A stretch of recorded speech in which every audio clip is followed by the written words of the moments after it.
name is Tina Ruggieri. I am the assistant curator at the Abrams Engel Institute for the Visual Arts, located on the campus of the University of Alabama at Birmingham. I'm excited to be here with artist Jiha Moon. Jiha is one of the 37 artists included in AEIVA's current exhibition, A la Carte, a visual exploration of our relationship with food. Jiha is a multidisciplinary artist, working in painting, drawings, and ceramics. She merges traditional techniques and materials of her native Korea with references to global art and American culture.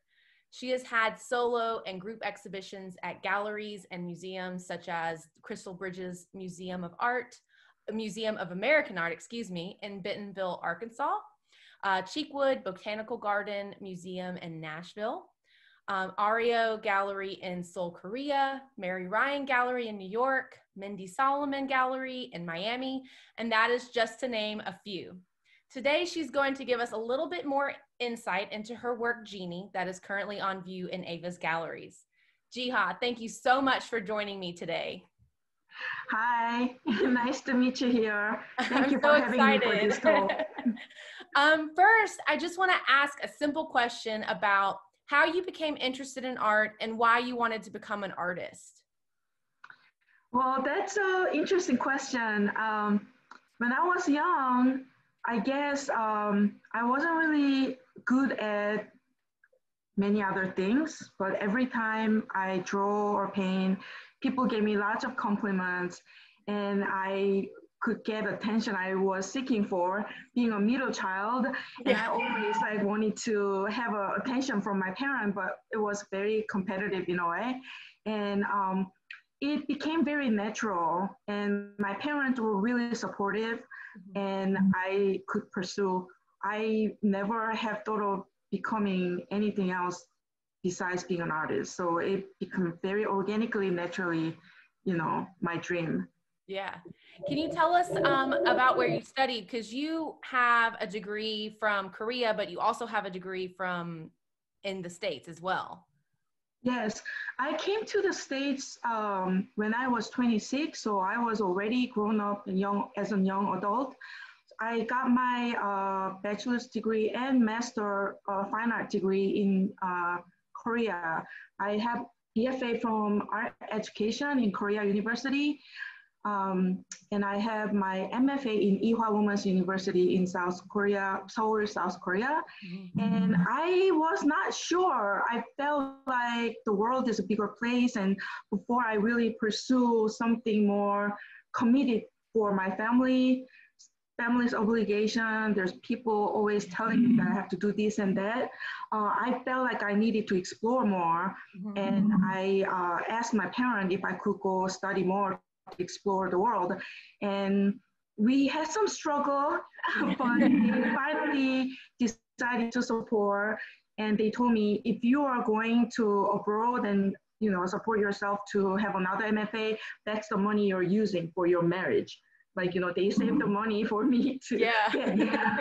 And I was like, that's perfect. So I came to the States and I was in first city, I was arrived in Baltimore. And I was in Maryland Art Institute for one semester at post-bac program. And I had a huge culture shock. And I just felt like living in the city and going to school is just as much investigation for me. I have to like the city. I have to be more familiar with my surroundings. So I reapplied grad school again. And then I went to University of Iowa in the middle of nowhere. Our group was really big and we had a very amazing group of artists came out from my group.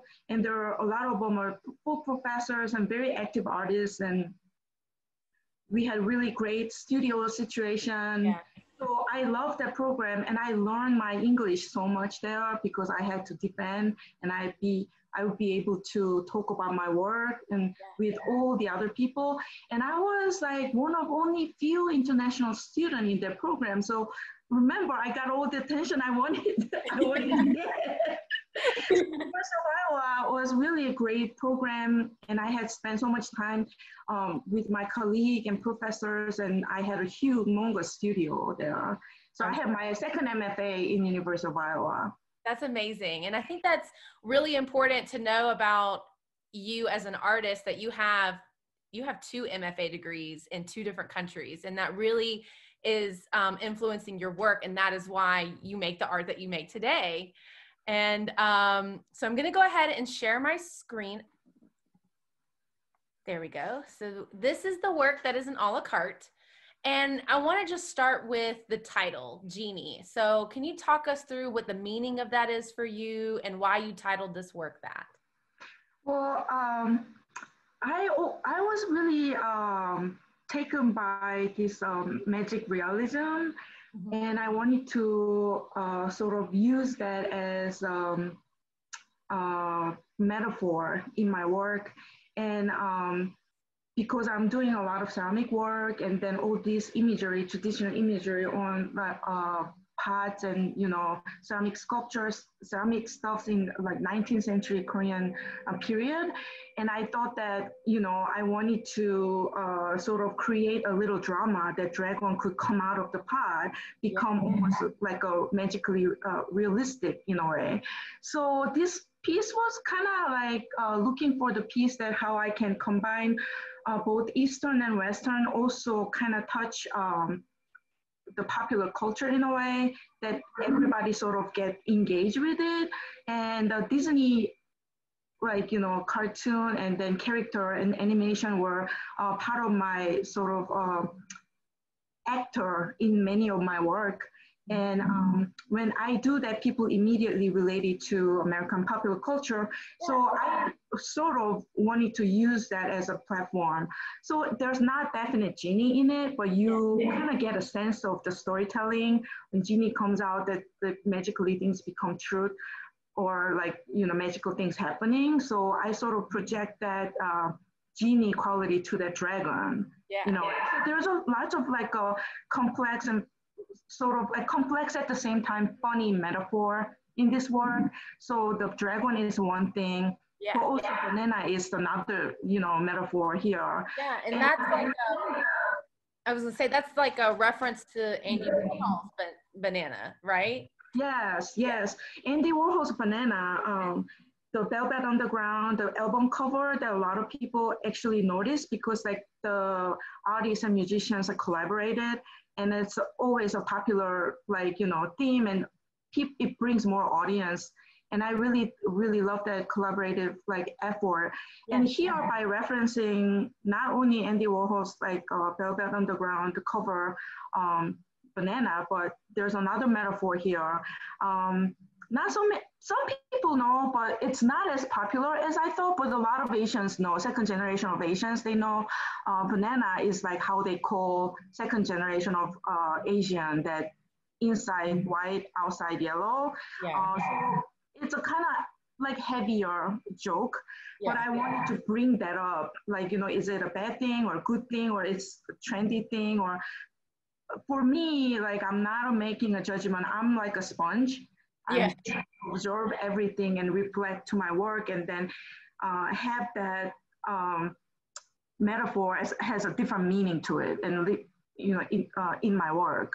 And that's what I appreciate about your work, is that you are taking very serious topics about cultural identity and popular culture, and you're translating it into your own language. So while it can be surface level and you can kind of find the humor in it, if people want to, they can go a little bit deeper and discover that extra layer within your work. And that's what I really appreciate about it, is that it is multi-layered. It's not just really about one thing. And depending on the viewer can choose what they want to take away from it. And that's what I appreciate about the work. Thank you. Yes, yes. I'm hoping that I'm doing a good job. But so the vocabulary of my metaphorical images like constantly changing, and I'm adding on to it, and then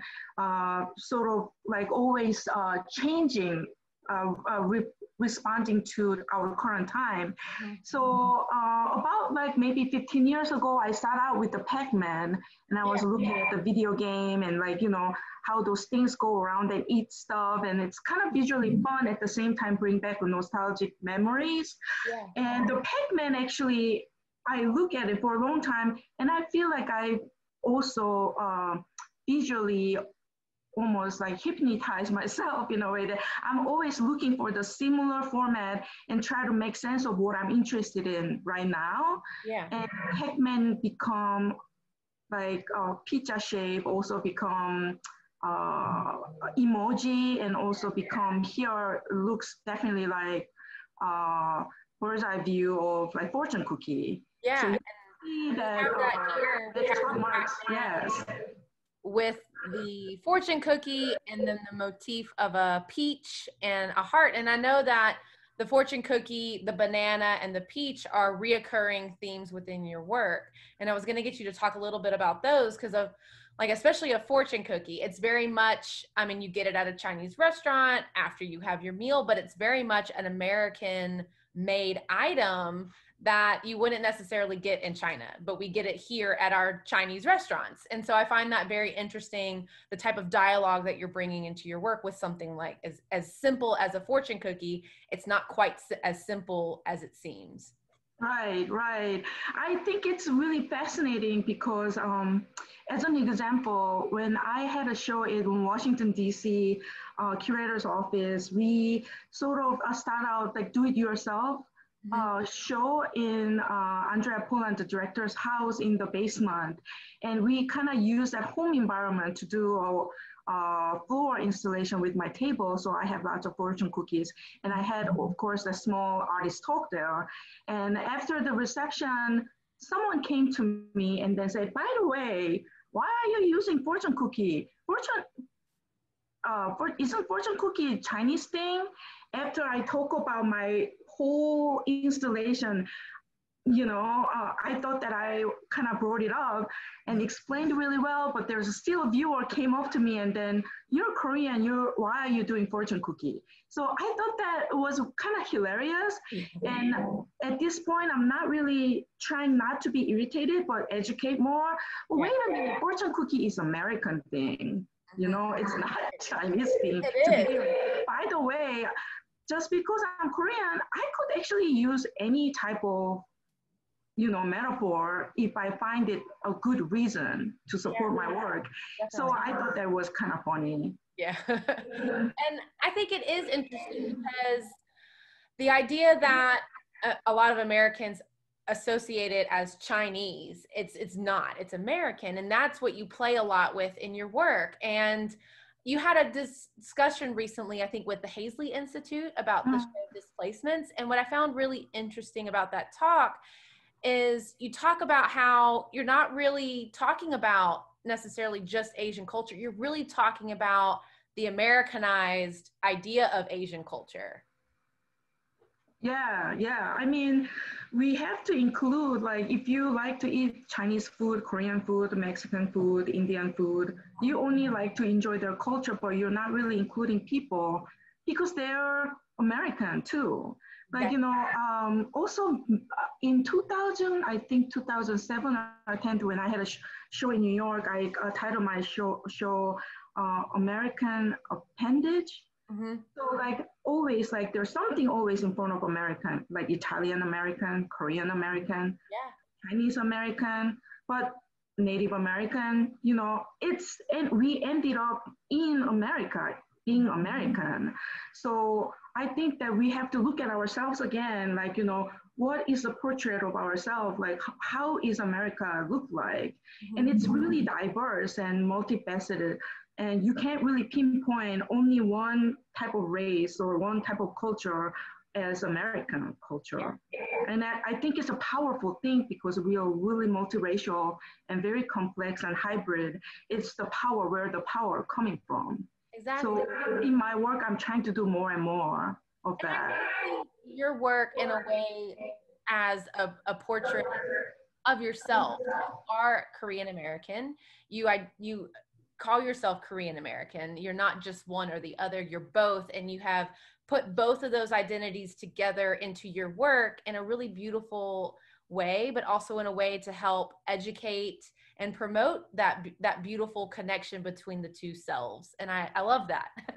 Oh, thank you. I'll try. I try. And I also always sort of like wanted to open up a door for people to get engaged visually. Sometimes they get chuckles, like sometimes they get a little bit irritated or some kind of emotion coming out of it, or even misunderstanding. You know, it can be their first step to understand the bigger issues. So the being humorous, you know, that is very important source for my work. I understand. And so I'm very familiar with your ceramics as well. And so what I find very interesting about this print is that you do make the actual ceramics yourself, but you've taken a motif from an influence and you've put it into this work, but you also have put in the things that you paint and draw onto your own ceramics. So like this kind of bear monster with the peach heads at the top, you put the dragon motif, you put fortune cookies and put physical objects onto your ceramics, but you've done it in the 2D form. And that's what I really enjoy, is that your visual language kind of goes from each different medium that you work in, and those motifs can translate in different ways. Can you talk us through a little bit about like this whiplash, like hair, or kind of like Roy Lichtenstein paintbrush stroke? Can you walk us through a little bit about why that's a reoccurring theme within your work? In this print, so basically, Roy Lichtenstein's like a brush stroke has been a very popular actor in my work. And every time I make work and have a different series, they slightly deform or change. It has its own history of changing things.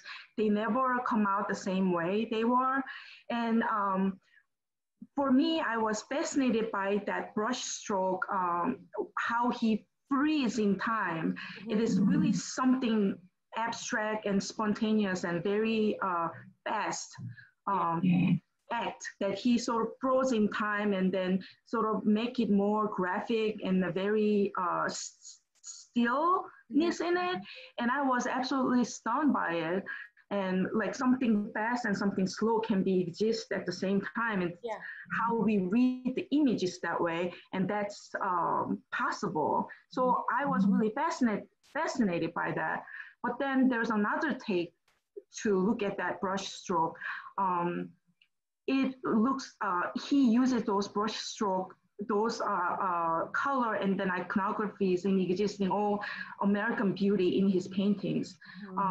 Some of the woman he portrays like has beautiful like a gold lock, like blonde hair, which for me is super exotic. When we talk about exotic, like the Westerners, like that's first thing come in mind is like blonde hair and blue eyes. So it's a very different like approach that I see it as like first a big quick brush stroke, freezing time. But second of all, I look at the American beauty in it as like a typical woman that he portrayed in his work. And so I'm kind of going back and forth here. In my work, sometimes it's big brush strokes and fast mark making, but sometimes it also reminds people of hair color, like blonde beauty. And I start changing that in my work. So I have an actor, that actor is playing in my painting and has a different role based on what painting I'm working on at the moment. Here she is wearing a tie-dye color. So the tie-dye for me is like really exciting format of like pattern as a strong symbolism and also history. You know, in 60s, like American hippie culture, and also it became something else you go to Miami and South Beach, people wearing beautiful tie-dye, touristic culture. So one thing started out as one type of identity, but it keep on changing things. So I'm sort of reflecting that in my work as well. And also those like beautiful like rainbow stripes colors. In Korea, we have this pattern almost everybody recognize as a symbol. We call it a rainbow color, 색동 color, which means like, like celebration of longevity. Yeah. People wear it for wedding, people wear it for children's birthday and parents' birthday. Any good celebration or moment, they celebrate to, and then wearing those patterns. And here, you know, it's like we also see as a gay flag, and also rainbow color has a different meaning. So, and tie-dye as well. So I'm like borrowing that and then sort of like merging to different, you know, iconography that I adopted. So it's slowly losing its where it started with and then becoming something else. And I kind of like that because that's what I'm looking for. Like somebody who were born in South Korea, like, you know, have a life, live there for 10 years, but then I don't know, maybe adopted and coming to America, and then I had a different parents, a different background, and, you know, that person's, you know, identity is completely shifted and changed and layered. And it cannot be same as a person who was born and raised in South Korea for their entire life.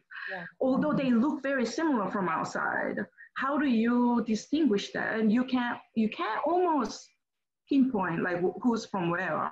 The only way you can kind of like guess is the way they talk, the way they wear, what they like to eat, their accent in the language.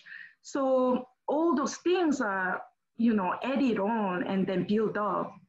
But if we all strip down, like we are people, yeah, right? We're all the same, right? Like we're all people, we're all humans. We just have slightly different backgrounds, but that being human is what connects us. And right. I enjoy that you've taken this one motif, but you have found ways to translate it into your work as a common thread, but it changes as you change or as you discover new things or have a new conversation that is interweaved into the heart of your work. And that's what makes it an extremely smart and intelligent work. It's what makes it captivating, and it can translate from viewer to viewer no matter who that viewer is. Thank you. Obviously, I love your work. And I just want to show real quick. So this is an installation view so people can get a sense of the size. It's a really good size print. We have it next to a installation by Futoshi Miyagi. He's a Japanese artist. And then we have it on the other side of Futoshi's work, we have Chris Cunningham, who's a British artist, who kind of also uses that Lichtenstein brushstroke. And so we thought that that was a really nice conversation happening between these three works. I really want to thank you for your time today. It's very generous of you to give me a little bit of your afternoon. Well, thank you so much for having me.